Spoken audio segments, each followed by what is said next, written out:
Kami memiliki tanah di seberang Pulau Bali, di sebuah pulau yang paling selatan wilayah Bali masuk Kabupaten Klungkung. Suatu hari kami memutuskan akan membangun beach club di sana. Kami melihat banyak turis yang diving setiap harinya di pantai di depan tanah kami. Kita semua tahu bahwa diver itu bernafasnya lewat mulut dengan oksigennya ketika di dalam air. Jadi sering haus, kering. Kami bermaksud menyediakan semua sarana untuk diving berserta klub di pinggir pantai. Maka saya merapat ke pejabat daerah setempat untuk pengurusan perizinan. Kebetulan pejabatnya kami kenal lama, bahkan sebelum menjabat kami sudah kenal akrab, sudah seperti keluarga. Ketika saya melaporkan, dia pun berkata, "Mas, nanti kalau kamu membangun di sana, seluruh keuntungannya dan jualan hasil usaha tersebut jangan dibawa keluar Bali ya. Kamu kan sudah seperti orang Bali, tanah kamu banyak di Bali, usaha kamu juga banyak di Bali. Ya uangnya tadi jangan keluar dari Bali lah, invest lagi di Bali atau uangnya taruh di Bali." Saya bertanya heran dan perlu penjelasan lebih lanjut. Memangnya kenapa Pak? Begini,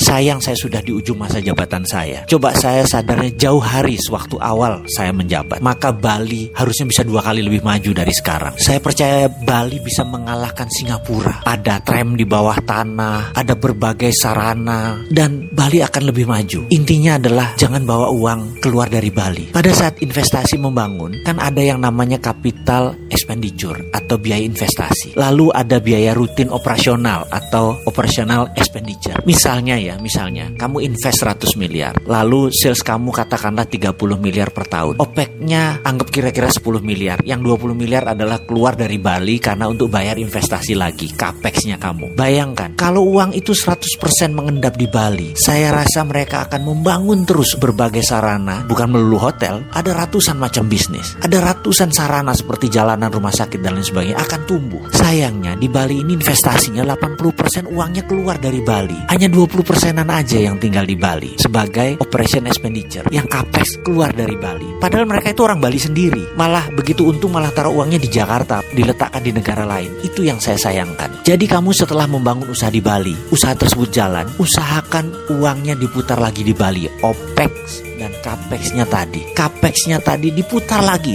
atau simpan di Bali. Saya yakin ekonomi Bali akan tumbuh 3 kali lipat. Sarana dan semua kebutuhan di Bali menjadi tumbuh sangat cepat. Kalau kamu nggak janji ya uang Bali untuk Bali, maka izin ini akan saya pertanyakan berkali-kali sampai kamu sanggup membantu Bali. Saya tanpa berpikir panjang menjawab, "Pasti Pak, saya di Bali itu udah 40 tahun bolak-balik, sudah jadi rumah kedua saya. Rumah saya di sini pun banyak dan saya tinggal di sini kok. Pasti saya putar di Bali." Kemudian dia menjawab, "Ini hanya komitmen loh ya, hanya oral. Jadi hanya komitmen di dalam hati. Secara moral dan semangat membangun Bali, itu tok kok yang saya tuntut." "Gak apa-apa Pak, saya setuju," saya bilang begitu. Lalu saya tanya, "Kalau yang direct investment asing yang masuk Indonesia itu bagaimana Pak? Yang nasional itu Pak? Nanti tinggal OPEX-nya saja kan yang muter, yang CAPEX-nya keluar." Itulah yang saya protes dalam hati loh ya, karena ini kan saya bukan kebijakan nasional. Saya yakin yang menasihati itu atau orang yang mengingatkan, yang membuat keputusan itu pasti bukan NKRI garis lurus. Mereka itu free rider, penumpang gelap yang pengen uang cepat. Mereka nggak ngerti bangun negara. Mereka ngojok-ngojokin pejabat, dan kalau mereka pejabat, mereka pasti nggak pernah ikut Lemhanas. Mereka nggak ngerti apa itu bela negara. Bener deh, itu keyakinan saya. Saya melihat Singapura ya,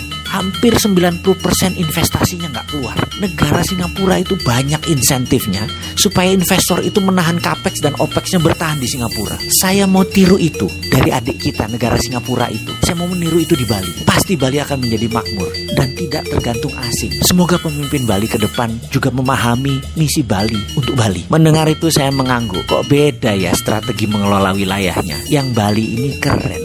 Saya setuju.